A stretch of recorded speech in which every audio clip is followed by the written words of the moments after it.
Welcome to the Cardiac Arrhythmias and Obesity Research Lab. I'm Kedar Aris, Assistant Professor in the Department of Physiology and Biophysics at the Jacob School of Medicine and Biomedical Sciences at University at Buffalo. For this episode, I wanted to share the highlights for the month of September 2023. The big accomplishment for this month was submitting my first R01 proposal to NHLPI. Now, the whole process took roughly 6 months, and if I had to break it down into tasks, there were three major components of this R01 proposal. The scientific aspect, which entailed coming up with a specific aims page, a fleshed out 12-page proposal, and the citations, the bibliography. Then you had the financial component, where you had to put together a budget and a budget justification.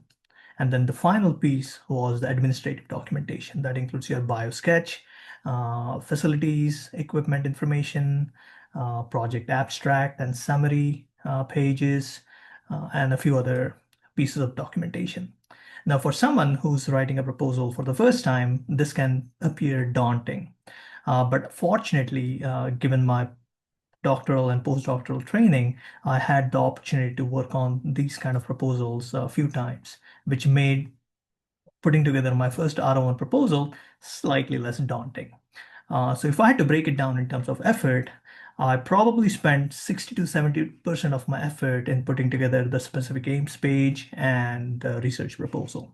10 to 15% of the effort was spent putting together the budget justification document. And the last part was just the documentation, the administrative documentation.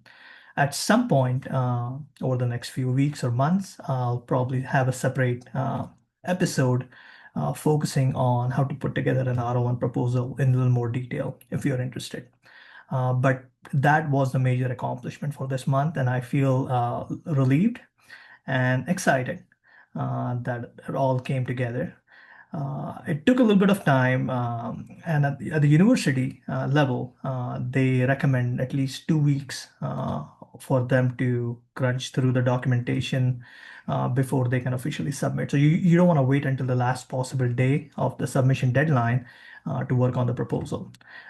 So in my case, the deadline for submission was September 26th, and the university recommended, the grants office at the university level recommended at least 2 weeks of heads up for them to process through the documentation to give them enough time to go through the submission process. So I had my own internal deadline of September 1st. So 2 weeks before the university deadline, which in turn was 2 weeks before the official deadline. And that still gave me enough time while they were processing through the document to kind of fine tune the science aspect of it. So all in all, it was a great experience. I feel cautiously optimistic. I don't have any hopes of getting it funded the first time around, but if it makes it to the discussion section and I get some good feedback, that will be a win. So I'm looking forward to it. So that covers the highlights for this month. Hope to see you next week.